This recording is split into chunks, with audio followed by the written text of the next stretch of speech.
나라에 운명이 걸려있다는 말이 단순한 레토릭이 아닙니다. 이번에 지면 이번 윤석열 정부는 집권하고 뜻 한 번 펼쳐보지 못하고 끝나게 될 겁니다. 대통령실에서는 제대로 인식을 민심의 따가움을 아직까지 인식을 못하시는 것 같아요. 국민 눈높이를 따를 때가 아닌가 생각하는데. 자, 어제 국민의힘에서 공천장 수여식을 했는데요. 그 현장에서 한동훈 비대위원장, 윤상현 의원, 정진석 의원 이렇게 말을 했습니다. 뭐 이분들 외에도 특히 수도권 후보들 중심으로 비판과 우려의 목소리가 본물 터지듯이 나왔다고 하는데요. 어디를 향해서? 바로 대통령실을 향해서 말입니다.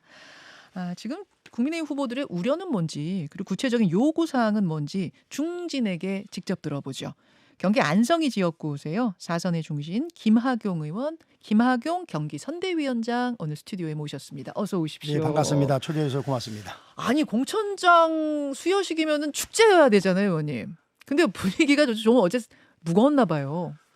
아무래도 이제 수도권이 지금 상당히 악영향을 받고 있기 때문에 저를 비롯해서 수도권에 있는 의원들의 공천장 받는 마음이 편치 않았으리라고 봅니다. 사실 저는 어제 공천장 받으러도 못 왔습니다. 왜 그러셨어요? 그만큼 지역의 여건이 급박하게 돌아갔기 때문에 자리를 비우기가 쉽지 않은 그런 정도인데, 제가 국회의원 선거만 지금 6번째 치르고 있는데 이렇게 힘든 선거는 사실 처음입니다.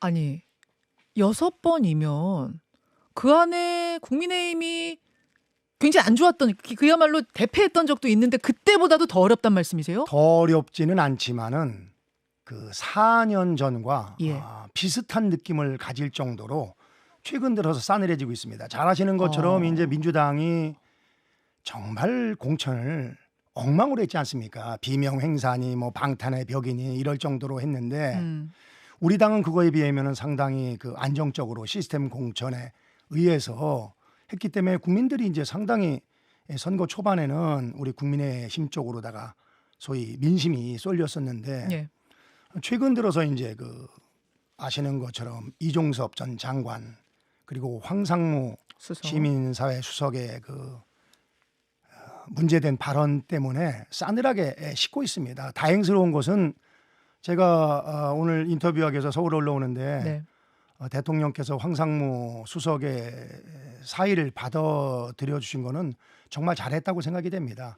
제가 선거를 해보지만은 선거는 참 역설적입니다. 왜요? 국민에게 지면은 선거에서 이기고, 국민을 이기려 하면은 선거에서는 집니다. 그래요. 그리고 이제 선거의 양상이 좀 안타깝지만은 안 좋은 방향으로 많이 변했습니다. 예를 들면은 수도권의 예를 들면 과거에는 제가 이렇게 열심히 하면은 그것이 표심에 반영이 돼서 당선되는데 많은 도움을 받고 이랬는데 지금은 김학용이 혼자서 잘해서는 소용이 없어요. 수도권은 어차피 매스미디어, 방송이나 언론에서 어느 편이 더 국민들에게 유익한 뉴스를 많이 전해놔의 게임입니다.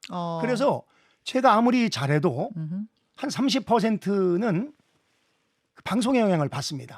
우리 안성까지도 그렇습니다. 자, 그럼 방송은 뭐에 영향을 받느냐? 민심의 영향 받고, 여론조사에 영향 받고, 뭐 이런 거 아니겠어요? 그렇죠. 그리고 이제 또 한 가지 특이한 것이, 옛날에는 어느 정당이 예를 들어서 정말 이재명이 사채연을 해가지고서 공천이 누가 봐도 엉망이고 민주당의 정말 훌륭한 의원들이 다 그렇게 추풍낙엽처럼 떨어졌으면은 뜻있는 민주당 지지자들이 우리 당으로 옮겨와야 되는데, 요즘 양상은 안 그렇습니다. 우리 편에 하면은 그때는 잠깐 욕을 하지만 결국은 똘똘 뭉쳐서 진영 논리로 나눠져 있기 때문에 중간에는 약 25%의 소위 중도 표심을 누가 가져가나의 게임이라고 저는 생각이 됩니다. 그래서 저는 그런 측면에서 수도권이 이런 적이 없거든요. 쉽게 얘기하면 어느 한 이슈가 떠져가지고 15%, 10%가 이렇게 하루 이틀에 급락을 거듭하는 거는 저도 정치를 28살 때부터 하지만은 처음 있는 일입니다. 잠깐만요. 28살 때부터 정치를 해오면서 이해구 의원님 이렇게 이슈, 이종서, 황상무 이런 거 한두 건으로 이렇게 출렁이는 건 처음 봤다. 시대가 변한 거죠. 시대가 변했고 제가 살고 있는 안성도 과거에는 네. 소위 우리 안성에 살고 있는 토착민들이 네. 그 해당 국회의원의 의정 활동이나 인지도 이런 걸 가지고서 투표를 했다면은 지금은 그렇게 하는 분들도 물론 계십니다만은 또 외지에서 많은 분들이 들어오다 보니까 그런 분들은 아무래도 그 매스미디어의 영향을 받을 수밖에 없고 특히 제가 신기한 거는 네. 요새는 그 젊은 분들뿐만이 아니라 예, 예. 어르신들도 이렇게 유튜브를 다 보세요. 근데 유튜브를 문제는 뭐냐면은 예. 골고루 보셔야 되는데 예. 자기가 좋아하는 성향의 뉴스부만 보니까 사실 어떻게 보면 유튜브가 예. 오히려 국민의 그 갈라치기를 아. 더 조장하고 있다고 저는 생각을 하고 있습니다. 그러니까 유튜브라고 지금 표현하신 유튜브용 언론, 그렇죠. 그렇죠? 예, 그런 진영 것들이. 언론, 물론이죠. 예. 진영 미디어, 진영 그걸 시사 얘기하는 프로 거죠. 뭐 이런 네. 것들이 진영 논리를 더 강화하고 있는 것도 맞습니다. 문제다라는 지적을 하셨어요. 네, 네. 이야기를 다시 좀 돌려보겠습니다. 여하튼 국민의힘의 수도권 상황 지금 심각하다는 게 요지인데 네. 황상무 수석, 이종섭 대사 중에 황상무 수석은 일단 자진 사퇴를 했고 이종섭 호주 대사건이 남아 있습니다. 근데 이건 대통령실의 입장이 완강해요. 아니 공수처가 부르면 와서 조사를 받겠다는데 거기 대사로 할 일이 있는 사람을 조기 귀국시켜가지고 대기를 하라는 거냐. 이거는 매우 부적절하다. 어떻게 생각하십니까?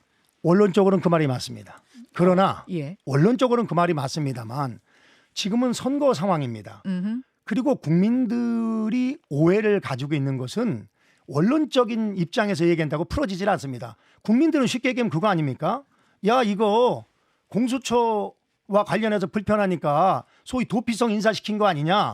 이렇게 국민들은 사실이 아닐지언정 인식을 가지고 있거든요. 그런 생각하시는 분들이 많죠. 많죠. 예. 많으니까 지지율이 떨어지죠. 왜 굳이 조사받고 있는 그분이 그 자리를 가야 돼? 아니 가더라도 예.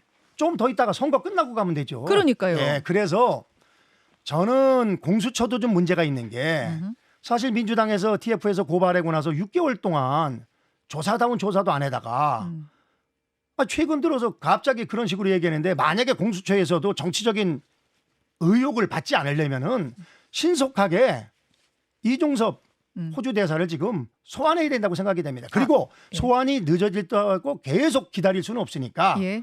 저는 이종섭 대사께서 뭐 제 속마음을 솔직히 얘기하면 본인으로서는 안타깝지만 나라를 위해서 자진 사퇴하고 들어와 가지고서 공수처 언제든지 니들 불러라. 나는 떳떳하다.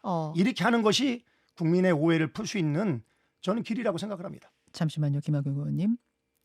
사실 한동훈 비대위원장 입에서 나온 건 조기 귀국시켜라까지 나왔지 자진 사퇴해라 뭐 여기까지는 안 나왔는데 김학용 의원 보시기에는 자진 사퇴까지 지금 해야 될 민심의 상황이다 이렇게 보시는 아니 거예요? 이거죠. 예를 들어서 예, 예. 공수처에서 예. 바로 소환을 내면 당연히 용산 말씀대로다가 들어오면 되는데 예를 들어서 공수처에서 속된 말 내가지고 계속 안 부르고 질질 끌면은 민심은 악화될 텐데 그러면 이거를 언제까지 계속 기다릴 거냐. 그럴 때는 저는 이종섭 대사의 대승적인 결단이 필요하다고 생각을 합니다. 저는 이제 궁금한 게 사실 지금 평시가 아니고 전시자 상황이잖아요. 맞습니다. 예. 보름 뒤면은 사전 투표예요. 사전 투표. 근데 당이 느끼는 민심의 온도와 대통령실이 느끼는 민심의 온도가 왜 이렇게 다른가? 사실은 민심의 온도를 대통령한테 전달하는 게 참모 아닌가요? 참모들? 당연하죠. 그럼 지금 혹시 참모들이 제 기능, 제 역할을 못 하고 있는 건 아닌가요? 일부 그런 우려의 목소리가 있는 것도 사실입니다. 그러나 이제 분명한 것은 당과 용산이 언제나 같은 목소리를 낼 수는 없는 거죠. 우리 당이라는 것은 그야말로 국민들의 민심을 받아서 용산에 전달해주는 기능을 하기 때문에 아니 이게 무슨 공산주의 국가도 아니고 용산이랑 우리 당이 매일 똑같은다면은 그건 죽은 정당이죠. 저는 그건 아니라고 보고요. 예. 그런 이견들을 슬기롭게 풀어나가는 것이 저는 정치라고 생각하는 거죠. 그런 의미에서 오늘 황상무 수석이 사퇴를 했고 예. 이종섭 대사건도 저는 슬기롭게 해결이 되리라고 봅니다. 왜냐하면은 공수처에서 예를 들어서 이걸 계속 안 부르고 그러면은 국민들 입장에서도 이제 마음이 변하는 거죠. 야, 이종섭도 들어온다고 그러고 그러는데 왜 안 부르냐? 그렇기 때문에 저는 이것을 질질 끌어서는 그리고 선거라는 것이 나라의 미래를 위한 그런 선거가 되고 물론이죠. 표심이 작용을 해야지 이런 이슈에 대해서 한 이슈에 함몰돼 가지고 나라의 미래가 결정되는 거는 저는 옳지 않다고 봅니다. 그런 의미에서 신속하게 이 문제는 제가 아까 말씀드린 대로다가 결론을 내야 된다고 생각이 됩니다. 그 어떤 시한이 한도 끝도 없이 갈 수는 없는 거니까 대체로 요 정도 안에는 마무리돼야 된다 하는 어떤 시한을 좀 생각해 보셨어요? 오늘 수요일입니다. 참고로 이번 주 안에 마무리가 되죠. 이번 주 안에는 네. 마무리가 돼야 된다. 알겠습니다. 왜냐하면 보름 뒤면 아까 말씀드렸다시피 사전 투표고 지난번 총선 사전 투표율 기억하시는지 모르겠는데 26.69%였어요. 총 투표율이 66.2%였는데 사전에 하신 분이 26.69%면 3분의 1은 사전에 합니다. 그 문제가 사실 있는 거예요. 그 사전 투표 제도라는 것이 이게 당일날 예. 투표가 어려운 분들을 위해서 만든 제도인데 네. 지금은 본선거를 대신하기 때문에 사실은 선거 표심이 사전 투표하고 나서 예를 들어서 후보자에게 특별한 결격이 생겨도 네. 표심에 반영이 안 되거든요. 아하. 이런 문제는 우리 정치권에서 앞으로 해결해야 될 문제라고 생각이 됩니다. 예, 그건 또 이제 또 다른 네. 이야기고 국민의힘 경기선대위원장 김학용 의원 지금 만나고 있습니다. 한동훈 위원장이 대통령실을 향해 쓴소리를 하고 있다면 당 안의 친윤그룹은 한동훈 위원장을 비판하고 있습니다. 뭘로 비판하느냐? 바로 비례 공천으로. 조금 전에 조배숙 전북도당위원장 인터뷰도 들으셨습니다만 비례 공천 순번을 놓고 파열음이 지금 나고 있어요. 심지어 그 비례 순번 발표하기 직전에 한동훈 위원장하고 이철규 의원이 싸웠다는 거예요. 큰 소리를 내면서 싸웠다는 지금 이야기가 나오고 있고 이철규 의원은 실제로 장문의 어떤 비판 성명도 냈죠. 입장문도 냈죠. 자, 한동훈 위원장은 내가 원하는 사람 거기다 한 명도 꽂아놓은 사람이 없다. 지역구고 뭐고 없다. 이런 입장이고 친윤그룹에서는 이건 사천이다. 이런 입장이고 어떻게 보십니까? 제가 봤을 때는 이번 공천은 전 공천이라는 게 완벽할 수가 없습니다. 떨어진 사람 입장에서는 억울한 거고 비례대표에 안 들어간 입장에서는 서운한 건데 네. 그러나 분명한 것은 우리 윤석열 대통령께서 정말 우리가 걱정을 많이 했지 않습니까? 용산에서 다 뭐 지역구 되고 비례된다 그랬는데 네. 정말 이번에 모범적으로 했습니다. 어떤 분들은 이거를 과거에 옥새파동 그때랑 비교하는 분들도 계시는데 예. 사실은 말이 안 되는 게 그때는 청와대에서 직접적으로 공천에 비례가 됐건 지역이 됐건 관여를 하려고 했던 거고 지금은 그런 것이 아니기 때문에 전 윤석열 대통령의 이번 우리 국민의힘 공천 과정에서 보여준 정말 그 행태는 저희가 칭찬해야 마땅하다고 생각이 됩니다. 과거에 이렇게 역대 대통령이 개입 안 한 적이 없습니다. 아, 그래. 그럼 지금 친윤 그룹이 비례 순번 놓고 항의하는 걸 자, 이렇게 보셔야 대통령실의 됩니다. 마음이라고 이해하는 분도 있는데 그건 아니라고 보세요. 자, 이렇게 보셔야 돼요. 예. 아니 비례대표 가지고 이제까지 제도가 생기고 나서 예. 저 잡음이 없은 적이 있었습니까? 제가 봤을 때는 예. 대단히 그나마 양호한 거죠. 그리고 아까 이제 저도 들어오기 전에 방송을 들었습니다만 인식의 차이가 있는 거죠. 예를 들면은 소위 호남이라는 거를 호남의 고향을 둔 분들을 호남으로 볼 거냐 아니면 조배숙 선배님 말씀하신 것처럼 지금 뛰고 지금 있는 현재 분을 볼 뛰고 거냐? 제가 봐도 당연히 뛰고 있는 사람을 주면 더 임팩트가 있는 것만은 분명할 겁니다. 그래서 이런 것들은 사실 국민들은 우리 국민의힘 비례공천 제도에 대해서는 큰 관심이 없습니다. 우리 국민이 관심 가지고 있는 건 이종섭 황상무였었지. 그래서 저는 솔직히 이거는 예. 우리의 문제이니까. 그리고 말씀하신 것처럼 지역구는 시스템 공천을 했습니다마는 비례는 시스템이 사실 우리 당이고 저쪽 당이고 없습니다. 아니 어느 정당은 그 당선권 10명 중에 5명이 무슨 기소된 사람이나 또 범죄 뭐 이런 분들 아닙니까? 네, 4명이라고 하는 조국혁신당 말씀하시는 그렇죠. 거죠? 10명 그래서 중 4명? 그런 거에 비하면 그리고 우리 당은 아주 오래전에 문제에 발언했던 사람도 이번에 사퇴시켰지 않습니까? 장해찬 같은 경우도. 그러면 비례 순번 전면 재조정해라. 이것은 받아들이기 어렵다고 보세요? 아니, 전면 재조정을 하면 그건 우리 당의 공신력에 관한 문제죠. 그러나 분명한 것은 이 비례대표 공천이 완벽한 게 아닙니다. 솔직히 제가 보면은 네.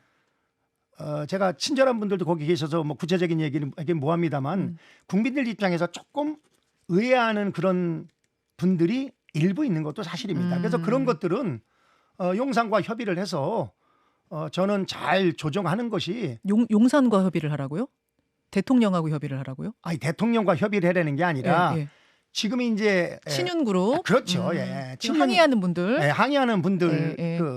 그분들과 예. 이제 협의를 해서 미세 조정은 저는 하는 것이 맞다고 봅니다. 당내 지금 이전 파열음은 그렇게 좀 미세 조정하면서 가자는 말씀. 지금 네. 한 1분밖에 안 남아서 제 마음이 촉박한데. 아니 늦게 시작했으니까 시간을 좀 더 주셔야죠.